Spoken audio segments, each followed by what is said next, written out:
بھی گناہ ہو رہے ہیں،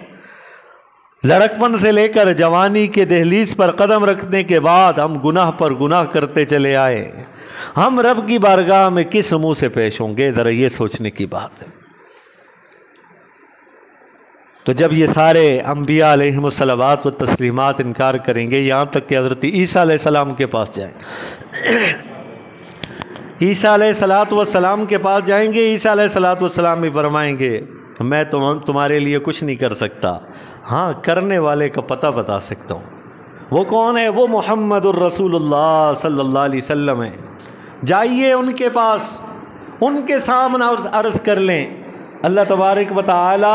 ان کی سنتے ہوئے اس معاملے کو آسان بھی کر دیں گے اور حساب کتاب کا معاملہ بھی شروع کر دیں گے۔ روایت کے اندر آتا ہے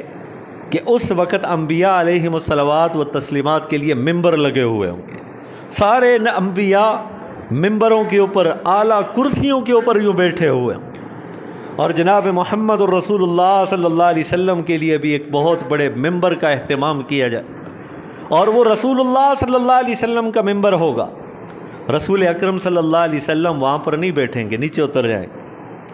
اور روایت میں آتا ہے آپ صلی اللہ علیہ وسلم نے فرمایا کیا پتہ یہ ممبر اڑ کر جنت میں چلے جائیں تو میرے امتیوں کا کیا ہوگا؟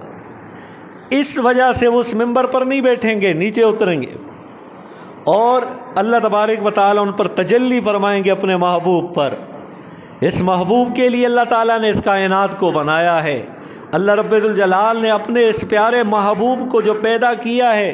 اس کائنات کے لیے رحمت بنا کر اس کو بھیجا ہے۔ جب محبوب رب کے سامنے التجائی نظروں سے یوں دیکھیں گے، رب العالمین تجلی فرمائیں گے، اللہ رب الجلال اپنے محبوب کو مقام محمود عطا فرمائیں گے۔ یہ وہی مقام محمود ہے جو ہم اذان کے بعد دعا مانگتے ہیں کہ یا اللہ محبوب دو عالم صلی اللہ علیہ وسلم کو مقام محمود تک پہنچا دے۔ اللہ تعالیٰ مقام محمود عطا کریں گے، نبی علیہ السلام مقام محمود پر جائیں گے، سجدے کے اندر چلے جائیں گے،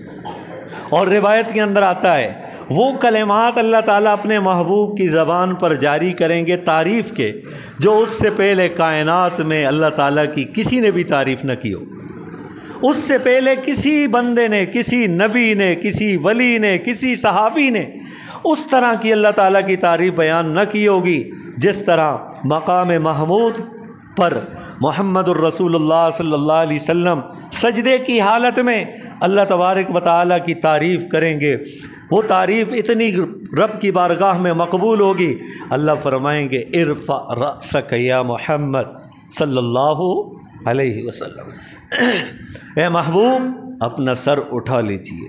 محبوب سر اٹھائیں گے، اللہ تعالیٰ کا حکم ہوگا، حکم کی تعمیل ہوگی، محبوب دو عالم صلی اللہ علیہ وسلم اپنا سر مبارک سجدے سے اوپر کریں گے، اللہ تبارک و تعالیٰ کی رحمت جوش میں آئے گی، اس وقت اللہ فرمائیں گے سل تعطا، محبوب مجھ سے مانگ میں عطا کروں گا۔ پہلا سوال ہوگا یا اللہ حساب کتاب کے معاملہ کر دے، یا اللہ حساب کتاب کا معاملہ شروع کر دے۔ اللہ فرمائیں گے لاؤ، کس کو لانا چاہتے ہو کہ میں حساب کتاب شروع کر لوں؟ محمد الرسول اللہ صلی اللہ علیہ وسلم سیدنا ابوبکر صدیق رضی اللہ تعالیٰ عنہ کو ہاتھ سے یوں پکڑ کر رب کی بارگاہ میں حاضر کریں گے۔ ابوبکر صدیق کہیں گے یا رسول اللہ صلی اللہ علیہ وسلم میں نے اپنی عمر کا تو آخری حصہ گزارا ہے دین میں، اس سے پہلے تو میں دین کے اندر نہیں تھا۔ نبی علیہ السلام نے فرمائیں گے ابوبکر چل تو جا،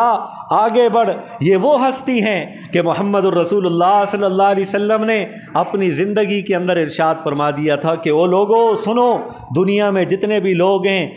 جس نے مجھ پر احسان کیا ہے میں نے اس کا بدلہ چکا دیا ہے، سوائے ابوبکر صدیق کے اس کے مجھ پر اتنے احسانات ہیں کہ رب العالمین ہی اس کا بدلہ چکائیں۔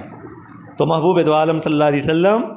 سیدنا ابوبکر صدیق رضی اللہ عنہ کو آگے لے کر جائیں گے۔ اللہ رب الجلال ابوبکر صدیق کی طرف دیکھیں گے، ابوبکر صدیق کے عشق کی طرف دیکھیں گے، ابوبکر صدیق کی محبت کی طرف دیکھیں گے، ابوبکر صدیق کے ایثار کی طرف دیکھیں گے، جو آقا علیہ الصلوۃ والسلام پر انہوں نے تن من دھن اپنا سب کچھ وار دیا تھا، وہ ساری قربانیاں، وہ تو علیم بذات الصدور ہے، سب کچھ جاننے والا ہے۔ جب وہ دیکھے گا آقا نے اپنے پیارے یار خلیفہ اول سیدنا صدیق اکبر کو میرے بارگاہ میں حساب کے لیے پیش کر دیا ہے۔ اللہ رب الجلال جب ابوبکر صدیق کی طرف دیکھیں گے تو اللہ کا جلال جمال کے اندر تبدیل ہو جائے گا، وہ غصہ نہیں رہے گا، پھر حساب کتاب کا